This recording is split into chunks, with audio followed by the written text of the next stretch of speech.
이 시간 하나님께서 우리에게 주시는 말씀은 마태복음 28장 16절에서 20절 말씀입니다. 마태복음 28장 16절에서 20절 신약 52면에 있습니다. 살아계신 하나님의 말씀을 제가 봉독해 올리겠습니다. 11 제자가 갈릴리에 가서 예수께서 지시한 산에 이르러 예수를 배웠고 경배하나 아직도 의심하는 사람들이 있더라. 예수께서 나와 말씀하여 이르시되 하늘과 땅의 모든 권세를 내게 주셨으니 그러므로 너희는 가서 모든 민족을 제자로 삼아 아버지와 아들과 성령의 이름으로 세례를 베풀고 내가 너희에게 분부한 모든 것을 가르쳐 지키게 하라. 볼지어다 내가 세상 끝날까지 너희와 항상 함께 있으리라 하시니라. 아멘. 주님은 부활하신 후에 제자들에게 나타나셨습니다. 특히 예수님의 죽음 가운데에서 방황하는 제자들을 다시 부르시고 오늘 본문에 있는 것처럼 앞으로 제자들이 어떻게 해야 하는지, 무엇을 해야 하는지를 알려주셨습니다. 이 모습이 이제 제자가 아닌 사도로서의 길을 걷게 하셨다.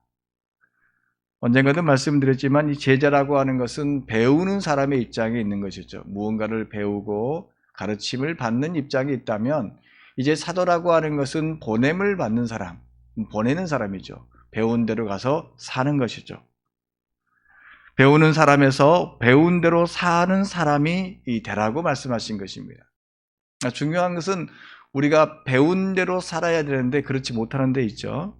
근데 중요한 것은 배운 대로 살게끔 이제 예수님께서는 자 가라 이렇게 말씀을 하고 있는 것이죠. 예수님은 제자들에게 하나님의 나라에서 이제 배우고 또 아는 거에 머무는 것이 아니라 그것을 실천하고 가르친 일을 하게 하셨습니다. 그래서 예수님은 먼저 제자들에게 모든 민족을 제자로 삼으라 명령하셨습니다. 예수님이 제자로 부르신 것처럼 너희들도 가서 제자 삼는 일을 해라 이렇게 말씀하고 있는 것입니다. 이제 예수님의 제자들은 더 이상 제자가 아니라는 말인 거죠. 이제 제자가 나가서 또 제자를 부를 때 이제 제자가 아니라 뭐가 되냐면 선생, 스승이 된다는 것이죠. 스승, 선생이 된다는 것은 참으로 어려운 일입니다. 이 스승이라고 하는 사람은 입으로 가르치는 것을 몸소 지키면서 살아야 하기 때문에 그렇습니다. 설교자가 가장 어려운 게 뭔지 아시죠? 이렇게 살아라고 하면서 그렇게 살지 못한다고 하는 자기 자신을 보면서 가장 어려워하는 것과 같습니다.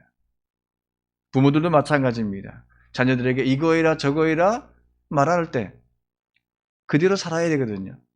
선생님들도 마찬가지입니다. 아이들에게 이렇게 해야 된다라고 하면서 그렇게 살아야 되는 자신을 향해서 또 하고 있기 때문에 어렵습니다. 그렇지 않으면 제자들은 그 스승을 스승으로 받아들이지 않기 때문인 것입니다. 우리 주님은 제자들을 부르셔서 제자들에게 이런저런 것을 가르치시면서 스승의 모습을 다 하셨죠.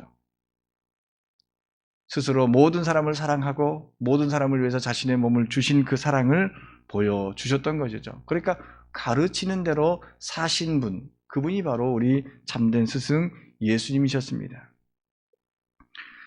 한때 유행했고 지금도 교회 교육 중에서 교육하고 있는 프로그램이 하나 있는데 그건 제자훈련이라고 하는 프로그램입니다. 상당히 인기도 있었고 또 효과도 있었습니다. 이는 오늘 예수님의 명령처럼 모든 사람을 제자로 삼아 하나님 나라를 가르치는 훈련입니다. 그런데 좋은 훈련 방법이기도 합니다만은 우리가 분명히 해야 할 것은 단순하게 사람들을 모아서 제자 삼는 거에 머무르면 안 된다라고 하는 것이죠. 12명의 제자들이 사도가 되어서 스승처럼 본이 되었던 것처럼 제자로 부름받은 사람은 끝까지 제자로서 나는 끝까지 제자로 남겠다. 끝까지 배운 것만 갖고 있겠다. 그거는 안 되는 것입니다. 부름을 받았다면 이제 보냄을 받은 사람으로서 하나님의 나라의 가치를 가지고 살면서 또 다른 사람들에게 선한 영향력을 미쳐야 한다는 것입니다. 그러니까 그리스도인이라고 하는 것은 내가 들은 바, 깨달은 바를 가지고 내 삶에서 살아가는 사람인 것이죠. 그것이 복음을 전하는 사람들의 모습이라고 하는 것입니다. 복음을 전하는 사람은 배운 것을 입에서 입으로 가르치는 것뿐만 아니라 하나님의 나라 가치관을 가지고 사는 사람이 바로 복음을 전하는 사람이고 우리 그리스도인이 되는 것입니다. 예수님은 그렇게 제자들을 가르치셨고 사셨습니다. 이제 제자들을 보내시면서 예수님의 삶, 십자가의 삶을 살라고 말씀하고 계시는 것입니다. 제자들을 부르고 훈련시키는 것은 단순하게 성경의 지식을 가르치는 것, 그것이 아니었습니다. 하나님의 나라 가치관을 가지고 십자가의 삶을 살도록 하는 것이 예수님의 가르침, 최종 목표였던 것입니다. 예수님의 이 부탁은 모든 사람을 하나님의 생명으로서 또한 하나님의 사랑으로서 초대하여 하나님의 백성으로 그렇게 만들어 가는 것입니다. 또한 예수님은 모든 민족을 제자로 삼되 그들에게 뭐를요? 세례를 베풀라 이렇게 말씀하고 있습니다. 지난주에 말씀드렸듯이 세례는 죄에 대하여 죽고 의에 대하여 사는 그러한 것을 의미합니다. 물속에 붕덩 담기면서 나는 죽었다. 더 이상 죄를 짓지 않고 하나님 앞으로 살겠다라고 하는 그런 의미에서 죽고 다시 나오면서 부활하신 그 모습처럼 나는 이제 의로운 사람으로 살겠다라고 하는 그 세례. 그래서 이 세례는 하나님의 자녀로 인정받는 예식이었습니다. 그런데요, 이 제자들은 이 세례를 주는 데 있어서 이방 사람들을 차별했습니다. 세례가 참 중요한 의미인 거죠. 죄에 대하여 죽고 의에 대하여 사는 사람, 너는 이제 하나님의 백성으로 살아갈 것이다 라고 하는 그 가르침의 표인데 사도행전을 보면 여전히 이방 사람들에게 세례를 주지 않았습니다. 이방 사람들에게 세례를 베푸기 시작한 때는 바로 베드로와 고넬료가 만나는 그 순간, 그래서 베드로가 변화된 그 순간에 세례를 베풀었던 것입니다. 이 두 사람의 만남은 사도행전에서 생생하게 기록하고 있습니다. 아마 이 장면을 영화화로 하면 정말 놀라운 장면이죠. 고넬료라고 하는 사람은 이방 사람이었는데 그것도 유대를 지배하는 로마 군대의 장군이었습니다. 하지만 고넬료는 경건한 사람으로서 하나님을 두려울 뿐만 아니라 유대 백성들, 이스라엘 백성들에게 자선을 베푸는 선한 사람이었습니다. 더욱이 그는 늘 하나님께 기도하는 사람이었습니다. 그렇게 기도하던 그 사람이 어느 날 그에게 하나님의 사자가 나타나 이렇게 말씀하고 있습니다. 하나님의 사자는 그의 삶을 칭찬하시고 뭐라고 말하냐?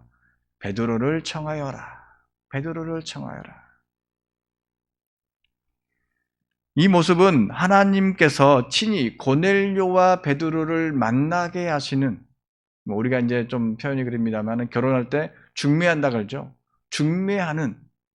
그러니까 베드로와 고넬료, 이스라엘과 이방을 중매하는, 연결하는 하나님의 모습을 보고 있는 것입니다. 하나님의 사랑이 이방 사람에게 또한 고넬료에게 임하고 있는 모습을 보여주었습니다. 그래서 고넬료는 하나님의 사님의 말씀을 따라 순종하여서 베드로에게 사람을 보냅니다. 고넬료가 보낸 사람이 베드로가 있는 곳에 가까이 이르렀을 때 베드로 또한 기도하고 있었습니다. 그때 베드로는 배가 너무 고팠는데 하늘에서 환상을 보았는데 큰 보자기 같은 것, 뇌기퉁에 끈이 달린 이 장방 같은 것, 그것에 위에서 둥둥둥둥 떠내려왔습니다. 그 안에는 온갖 네발 짐승과 땅에 기어다니는 것과 공중의 새들이 골고루 들어있었다. 쟁반이 얼마나 컸는지 잘 모르겠습니다만은 그 안에 막 골고루 들어있었다라고 이야기를 합니다. 그때 배고픈 베드로에게 하늘에서 이런 소리가 들렸습니다. 베드로야, 일어나 잡아 먹으라. 이 말은 뭐냐면 그 안에 여러 가지 음식들이 있는데 그것이 어찌 보면 배고프기 때문에 잡아서 당장 먹을 수 있는 음식들이었을 것입니다. 그런데 베드로는 이 음성을 듣고 바로 이런 대답을 합니다. 배가 고파도요, 이런 대답을 합니다. 주님, 절대로 그럴 수 없습니다. 나는 속되고 부족한 것은 한 번도 먹은 일이 없습니다. 여러분들, 시장이 반찬이라고 배고픈 것이면 어떻게 되십니까? 뭐든지 먹을 수 있을 것 같이 보이지 않습니까? 목마르고 힘들면 그냥 남의 것도 그냥 내 것처럼 먹게 되는데, 베드로가 아직 배가 덜 고픈 것 같은 그런 느낌을 보입니다. 그런데 베드로는 그것이 아니라 하나님의 말씀, 율법을 지키려고 하는 그 모습이 지금 그 안에 강하게 있는 것입니다. 그때 다시 하늘에서 이런 음성이 들립니다. 하나님께서 깨끗하게 하신 것을 속되다고 하지 말라. 사실 그 안에는 구약 성경의 율법적으로 속된 것들, 그것들이 포함되어 있다고 볼 수 있습니다.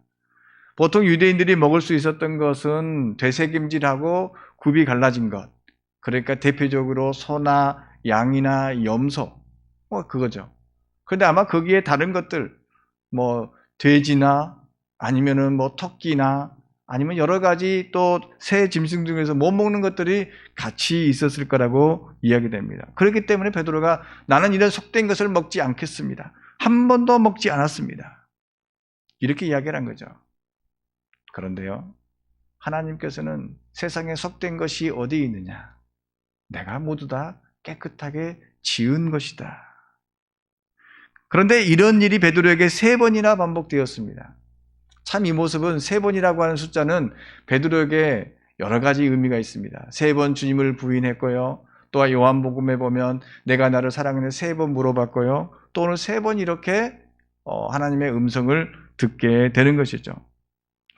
베드로는 이 환상에서 깨어났을 때 그가 본 환상이 무슨 뜻일까? 도대체 이게 무슨 뜻일까 하고 고민하고 어리둥절했습니다.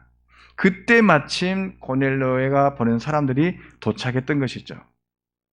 고넬료가 보낸 사람들은 베드로를 찾고 있었고 베드로는 환상의 의미를 둘 다 찾고 있었습니다. 그때 베드로는 성령의 음성을 들었습니다. 보아라, 3 사람이 너를 찾고 있다. 일어나 가서 내려가거라. 그들은 내가 보낸 사람들이니 의심하지 말고 함께 가라. 이렇게 이야기를 하고 있습니다. 이방 사람이 베드로를 찾는다 해서 베드로는 쉽게 가지 않았을 것입니다. 그러나 하나님께서는 환상 중에 그를 내가 보낸 사람이니 너는 따라가라. 베드로는 이 말을 듣고 자초지종을 다 함께한 후 고넬료를 찾아갔습니다. 그런데 베드로를 본 고넬료는 베드로를 향해서 절을 합니다. 그때 베드로는 절을 하는 고넬료를 이렇게 쓰면서 나도 사람이다. 나에게 절하지 말라. 이 말은 뭐냐면 아직 고넬료가 하나님에 대해서 신앙에 대해서 갖고 있지만 이방적인 것들이 그에게 있었다는 것이죠. 어쨌든 간에 2 사람은 그렇게 만나게 되었습니다. 예수님의 제자 중에서 베드로와 이 로마 대장인 백부장의 만남은 이렇게 하나님의 계획 가운데에서 만나게 되었고 치밀하게 하나님께서 그 둘 사이를 중매하셨던 것입니다. 베드로는 고넬료 집에서 하나님의 말씀을 선포했습니다. 나는 참으로 하나님께서는 사람을 외모로 가리지 아니하신 분이고 하나님을 두려워하며 의를 행하는 사람은 그가 어느 민족에 속하였든지 다 받아주실 것을 이제 깨달았다. 사실 구약 성경에서도 하나님께서는 사람을 외모로 취하지 않는다라는 말씀을 하셨습니다. 그럼에도 불구하고 사람들은요, 하나님의 말씀을 듣거나 읽을 때 자신이 듣고 싶은 것, 보고 싶은 것, 그것만 읽고 그것만 본다라고 하는 것이죠. 베드로도 그랬던 것이죠. 아니, 베드로뿐만 아니라 당시 많은 유대인들이 그랬다라고 하는 것입니다. 그런데 베드로는 이제 깨달은 것이죠. 그래서 지금 고백을 하고 있는 것입니다. 아니, 어쩌면 내가 잘못 알았다, 하나님에 대해서 내가 잘못 알았다라고 하는 것을 회개하고 있는 모습이라 할 수 있습니다. 베드로가 생각한 하나님은 이스라엘 민족만, 자신의 민족만의 하나님만은 생각했습니다. 그런데 환상과 함께 고넬료를 만난 후 그의 생각은 완전히 바뀌어 버렸습니다. 새로운 사람이 되었습니다. 그래서 베드로는 예수 그리스도가 주는 평화, 이 평화를 나뿐만이 아니라 이스라엘 백성뿐만 아니라 만민에게 주셨음을 그들에게 선포하셨습니다. 이 베드로의 선포는 참으로 놀라운 것이었습니다. 이 베드로의 깨달음으로 예수님께서 마지막으로 제자들에게 부탁하신 말씀이 이루어진 것입니다. 이전까지는 모든 민족을 제자로 삼으라는 예수님의 명령대로 살지 못했습니다. 우리가 함께 읽은 말씀 중에서는 뭐라고 나왔냐면 모든 민족을 제자로 삼으라 이렇게 나왔죠. 모든 민족을. 그런데 사람들은 민족은 빼고 모두는 빼고 그냥 제자 삼는 일만 했다라고 하는 것이죠. 모든 민족을 제자로 삼지 못했고 모든 사람에게 세례를 주지 못했습니다. 그들을 제자로 삼지 않았으며 세례도 허락하지 않았습니다. 그들이 지금 어떠한 삶을 하나님을 섬기고 있는지 하나님을 두려워하고 있는지 선한 삶을 살고 있는지 중요하지 않았습니다. 그저 이방 사람이라는 그 이유만으로 당신들은 사랑받는 존재가 아니다 이렇게 여겼습니다. 그들에게 예수님으로부터 받은 것을 가르치지 않았으며 그들을 향해서 사랑의 손을 내밀지도 않았던 것입니다. 이방인은 결단코 하나님의 백성이 될 수 없다고 생각을 했습니다. 하지만 베드로는 고넬료와 그의 식구들이 하나님의 말씀을 받아들이는 것을 보았습니다. 그리고 중요한 것은 뭐냐면 그때 성령이 그들과 함께하는 것을 보았습니다. 베드로는 너무나 놀라운 광경이었을 목격하고 있었습니다. 그 광경을 목격한 것, 이것은 베드로가 안진뱅이를 일으켜 세운 기적, 그 기적보다 더 놀라운 것이었습니다. 하나님이 버린 사람들이라고 생각했던 그 사람들이 하나님의 영이 함께하는 모습을 본 베드로는 충격 그 자체였습니다. 그의 생각이 완전히 변해버렸습니다. 그가 쌓아놓았던 여러 가지 잘못된 것들이 하나님 앞에서 지금 고넬료 앞에서 무너져 버린 것입니다. 그래서 베드로는 지금까지 자신이 가졌던 생각을 모두 다 버려버리고 그들에게 세례를 베풀었습니다. 베드로는 하나님의 영이 그들과 함께한 그것 때문에 세례를 주지 않을 이유가 전혀 없다. 누가 막을 것인가? 그러면서 세례를 베풀었습니다. 베드로는 그렇게 예수님이 부탁을 이룬 최초의 사람이 된 것입니다. 예수님께서 만민에게 복음을 전하되 세례를 베풀라고 했던 그 모습, 누구도 하지 못했던 것을 지금 고넬료를 통해서 지금 세례를 베풀고 있는 것입니다. 사실 이 사건은 엄청난 것이었습니다. 요즘에 교회에서 세례를 베푸는 것이 엄청난 일이 아니죠. 하지만 이 당시에 사도가 이방인을 향해서 세례를 베푸는 것은 엄청난 일이었습니다. 다른 사도들과 유대에 있는 신도들이 이방 사람들도 하나님의 말씀으로 받았다는 소식을 들었고 또 베드로가 예루살렘에 올라가 할례 받은 사람들에게 그래서 이 베드로를 향해서 책망을 했습니다. 왜 그들을 만났느냐? 왜 그들과 식사를 했느냐? 함께 했느냐? 책망을 했던 것이죠. 어쩌면 예수님께서 세례를 베풀라고 했기 때문에 세례에 대한 이야기는 하지 않고 그저 식사했다는 이유만 그것만 가지고 책망했을 거라 여러 가지 추측을 해봅니다. 결코 베드로와 이방 사람의 만남 그리고 베드로가 이방 사람을 세례 베푼 사건, 그 사건 도저히 있을 수 없는 일이었습니다. 베드로는 그래서 지금까지 있었던 일을 상세히 설명하면서 그들에게 이런 결론을 내립니다. 이제 하나님께서는 이방 사람들에게도 회개하여 생명에 이르는 길을 열어주셨다. 물론 이 길은 이미 예전부터 있었습니다. 우리가 베드로가 이스라엘 민족이 유대 민족이 깨닫지 못했을 뿐이지 하나님께서는 모든 사람을 구원하고 모든 사람에게 구원의 문을 열어놓으셨던 것이죠. 베드로가 그제서야 깨달은 것입니다. 이 고넬료의 만남, 환상 가운데에서의 만남, 또 세례를 베푸는 것 가운데에서 말씀을 전한 가운데서 깨달은 것입니다. 예수님께서 제자들에게 모든 민족을 제자로 삼고 세례를 주고 하나님의 말씀을 선포하라 하셨는데 그들은 여전히 자기 중심적인 신앙을 갖고 살았었던 것이죠. 자기 민족 중심의 신앙에 머물렀던 것. 왜 그랬을까? 왜 자기 민족만 생각하고 자기 민족만 복음을 전하려고 했을까? 생각해보면 그들에게 아직 하나님의 사랑이 충만하지 못했기 때문에, 하나님의 사랑이 충만하지 못했기 때문에 이방 사람들에게 전하기에 너무나 부족했던 것입니다. 학교 다닐 때 교수님이 하신 말씀이 있습니다. 이 사랑이라고 하는 것은, 충만이라고 하는 것은 이런 것이다. 여기 컵이 있는데 이 컵에 물을 붓습니다. 그런데 물이 가득 차지 않으면 누구한테 줄 때 한쪽으로밖에 흐를 수가 없다는 거죠. 내가 좋아하는 사람, 나와 같은 사람에게만 흐를 수밖에 없다는 거죠. 근데 이 컵에 물이 충만히 넘쳐 흐를 때는 그저 가만히 온 사방으로 흐르는 바로 그 사랑이 충만한 상태죠. 아직 제자들은 물이 이제 반절밖에 없는 것입니다. 그러나 이제 베드로는 하나님의 사랑이 충만해져 가고 있는 것입니다.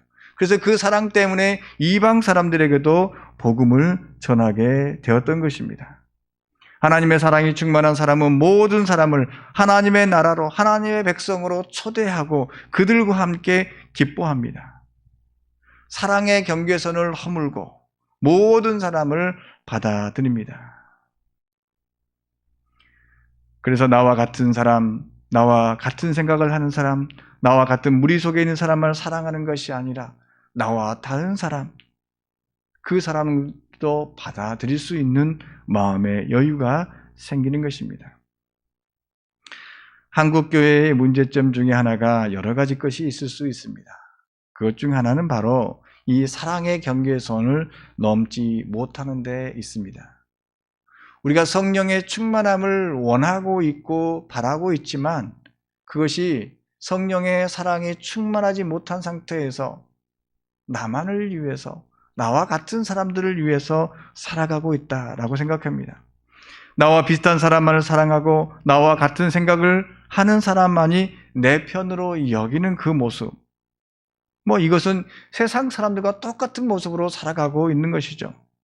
나와 다른 사람을 거부해 버리는 것이죠. 나와 다른 사람을 받아들일 마음의 여유, 내 안에 사랑이 충만하지 못하다는 것이죠. 우리 주님은 말씀하십니다. 너희와 다른 사람에게 가라. 너희가 부정하다고 생각하는 사람에게 가라. 때로는 나를 박해하는 사람들에게 가라. 이렇게 말씀하고 있는 것입니다. 로마의 백부장, 로마의 장수는 이스라엘 박해하는 사람인 것입니다. 만약 그를 만나거나 식사한다는 것은 그들과 내통했거나 로마 편에서 이스라엘을 괴롭히는 그러한 사람으로 비치기 쉽습니다. 그래서 할례받은 사람들은 베드로를 책망하고 있는 것입니다. 베드로는 이러한 상황 속에서 누구보다도 잘 알면서도 하나님의 사랑 밖에 있었다고 정의하는 그 사람들에게 그것을 허물고 하나님의 사랑은 이 장벽이 없다. 허물고 허물었습니다. 참으로 예수님의 가르침을 몸소 실천하는 첫 번째 제자가 되었습니다. 그래서 제가 누누이 말씀드린 것처럼 이 베드로가 장벽을 허물었기 때문에 훗날 바로 바울이라고 하는 사람이 세계를 향하여서 복음을 향하여 이방 사람들 향하여서 이방의 사도가 되었던 것입니다. 지금의 한국교회는 성과 속, 즉 깨끗한 것과 더러운 것을 어떻게 구분하느냐? 인간적인 관점에서, 나 중심에서 구분하고 있습니다. 하나님도 차별하지 않음에도 인간적인 잣대로 사람을 차별합니다. 때로는 문자적인 그러한 잣대로 사람을 배척합니다. 교회 안에 있으면 성, 교회 밖에 있으면 속, 이렇게 구분하기도 합니다. 그런데 여러분, 교회 안에 있다고 해서 무조건 하나님의 백성처럼 살아가는 사람들만 있습니까? 우리가 살다 보면 그렇지 않죠. 어찌 보면 교회 안에 오는 이유는 우리가 부족하고 우리의 삶이 너무나 때로는 추해 보여서 하나님 앞에 나오는 것 아니겠습니까? 반대로 교회 밖에 있다고 해서 무조건 하나님 사랑 밖에 있는 사람들이냐? 결코 그것이 아니라고 하는 것이죠. 교회라고 하는 것은 바로 하나님의 사랑으로서 충만해서 그 사랑이 온 우주에, 온 지구상에 흘러나가도록 하는 시초가 되는 그 시발점에 불과하다는 것이죠. 하나님의 사랑은 교회 안과 밖에 모두 존재합니다. 한국교회가 세상에 다시 빛을 발하기 위해서는 먼저 우리가 하나님의 사랑으로 충만하여서 우리 교회가 사랑을 충만하여서 그 사랑의 충만함이 흘러넘쳐야 하는 것입니다. 하나님의 사랑이 충만하다는 이 말, 바로 하나님이 사랑하는 것을 사랑할 수 있어야 한다는 것입니다. 하나님은 이 세상을 사랑하셨습니다. 하나님은 이스라엘 민족만 사랑한다고 말씀하지 않으십니다. 하나님은 우리만 사랑한다고 말씀하지 않으십니다. 하나님은 우리 교회만 사랑한다고 말씀하지 않으십니다. 하나님의 은혜는 인간적으로 사랑할 수 없는 사람까지도 받아주는 그 사랑이었습니다. 하나님의 사랑은 나를 해치려는 사람까지도 포용하는 그러한 사랑이었습니다. 구약의 선지자 중에서 요나라는 선지자가 있습니다. 많이 들었던 것이죠. 요나가 물고기 뱃속에 들어갔다가 나왔던 그 이야기죠. 그래서 우리는 거기에서 여러 가지 것들을 생각을 하는데, 가장 중요한 그것은 뭐냐면 이 요나가 누구에게 복음을 전했느냐 그거죠. 누구에게? 요나는 하나님으로부터 이스라엘 백성이 아닌 이방 나라 니느웨라고 하는 그곳에 가서 복음을 전하고 회개를 외치라, 이렇게 사명을 받았습니다. 니느웨는 이스라엘 개표된 나라였습니다. 예수님 당시로 말하면 로마였습니다. 우리로 말하면 일본이라고도 할 수 있습니다. 당시에 요나를 비롯해서 많은 이스라엘 사람들은 니느웨가 무너지기를 바랬습니다. 그래서 지금 니느웨가 지금 악이 가득했기 때문에 조금만 있으면 봐라, 니느웨가 무너질 것이다 기다리고 있었습니다. 그런데 하나님께서는 요나에게 가서 가서 복음을 전해라, 회개를 전해라, 이렇게 말씀하고 있는 것입니다. 얼마나 듣기 싫은 거죠. 무너져 버려야 되는데, 어찌 보면 일본이, 어쩌면 북한이 무너져 버려야 되는데 그들을 다시 세우려고 하니 정말 싫은 것이죠. 그래서 요나는 하나님의 명령을 거부했습니다. 그리고서는 다시스라고 하는 것으로 가버렸습니다. 그러나 하나님은 다시스로 가는 길을 막아서 물고기를 통해서 니느웨로 다시, 이방 땅으로 다시 이끌어갑니다. 요나는 하는 수 없이 하나님의 명령에 따라서 니느웨에 가서 회개를 외쳤는데 그것도 대충 외쳤습니다. 그런데 진짜 회개가 일어난 것입니다. 회개를 통해서 하나님의 진노에서 벗어나게 되었던 것이죠. 그때 요나의 마음은 매우 불편했습니다. 구원받은 사람이 생겨났을 때 기뻐해야 되는데 자신의 적이, 내가 싫어하는 사람이 회개했기 때문에 매우 불편했습니다. 그래서 하나님을 원망했던 것이죠. 요나 때문에 니느웨 백성들이 그들의 잘못을 회개했기 때문에 요나는 이스라엘 백성의 적이 되어버렸던 것이죠. 이제 요나는 마지막으로 뜨거운 태양을 피해서 박능굴 밑에서 이제 니느웨 백성이 앞으로 어떻게 될 것인가 이렇게 지켜봤습니다. 그때 한 벌레가 하나님께서 준비해서 이 박능굴을 갉아먹게 하셨습니다. 그러니까 박능굴을 갉아먹었는데 뜨거운 햇빛이 나니까 이 박능굴이 시들어버린 것이죠. 그때 때마침 뜨거운 동풍이 불었습니다. 햇빛을 가려주는 박능굴은 사라지고 뜨거운 태양 아래 지칠 대로 지친 요나는 주님, 차라리 죽는 것이 낫습니다. 이 박능굴이 죽어버렸습니다. 저도 죽여주십시오. 이렇게 외쳤습니다. 그때 하나님은 박능굴의 죽음을 안타까워하는 요나를 향해서 좌우를 가릴 줄 모르는, 분별할 줄 모르는 사람들이 12만 명이 더 되는 저 니느웨가 내가 어찌 안 아끼지 않겠느냐. 너는 너를 감싸주는 박능굴을 아까워하는데 나는 저 사람들 12만 명을 더 아까워하고 아낀다. 요나서는 그렇게 해서 딱 끝나버립니다. 그 후에 어떻게 됐다는 이야기가 없습니다. 밑도 끝도 없이 끝나버립니다. 그런데 여기서 말씀하고 있는 것은 바로 그거죠. 하나님의 사랑은 모든 사람, 모든 민족을 구원하고자 하는 그러한 모습이 있는 것이죠. 하나님은 요나를 통해서 하나님의 사랑이 모든 사람에게 미치고 있음을 깨우쳐 주었습니다. 근데 그것을 신약에 있는 베드로 또한, 제자들 또한도 깨닫지 못했던 것이죠. 이미 하나님의 사랑은 예전부터 모든 사람을 사랑하는 그 사랑의 모습이었습니다.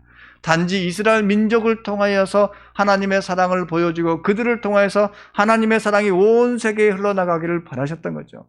마찬가지로 우리 교회를 통해서 우리 교회가 그 사랑이 넘쳐서 모든 사람에게 흘러나가기를 넘치길 바라신 것처럼 똑같이 그렇게 부르시고 택하신 것입니다.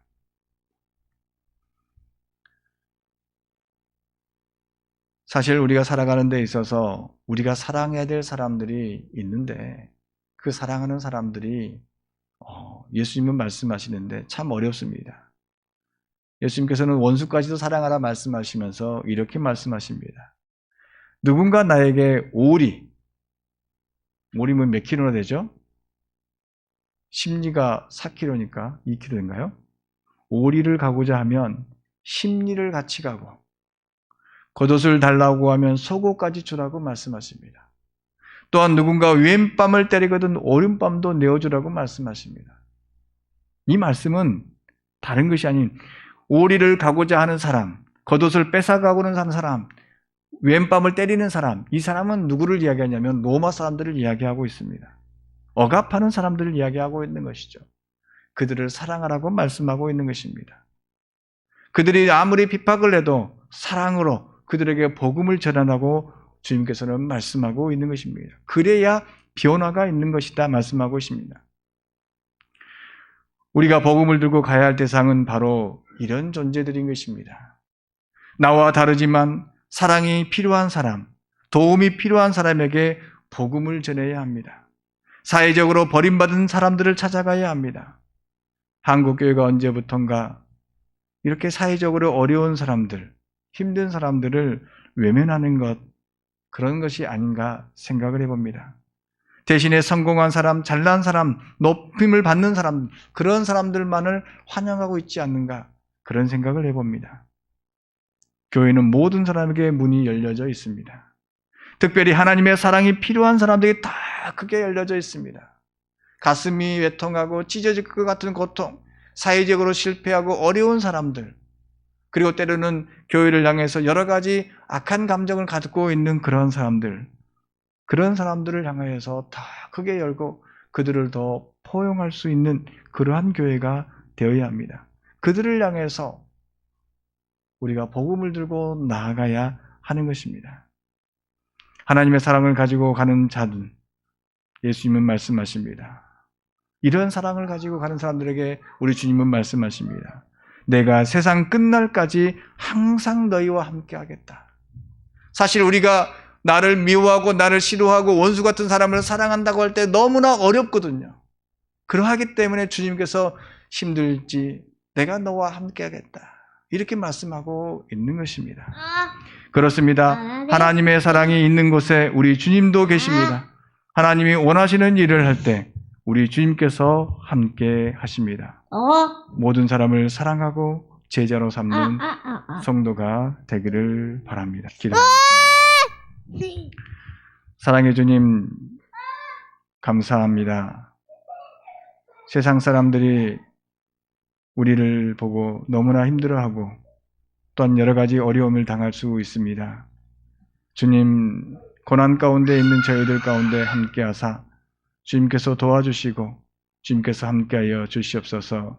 코로나 힘들 가운데 교회가 어려움에 처해 있지만 그럼에도 불구하고 주님의 사랑이 넘치는 교회가 되어서 세상 모든 사람들을 포용하며 그들을 향해서 복음을 전하며 그들을 제자로 삼고 정말로 그들과 함께 하나님의 나라를 이루어갈 수 있도록 힘 있는 교회로 다시 세워 주시옵소서. 복음이 사랑이 은혜가 넘치는 교회가 되게 하여 주시옵소서. 모든 걸 주님께 맡깁니다. 주님, 저희와 함께하여 주시옵소서. 힘들고 지치고 주님의 사랑 전하는데 너무나 부족합니다. 주님, 저희와 동행하여 주시옵소서. 예수님의 이름으로 기도하옵나이다. 아멘. 찬송.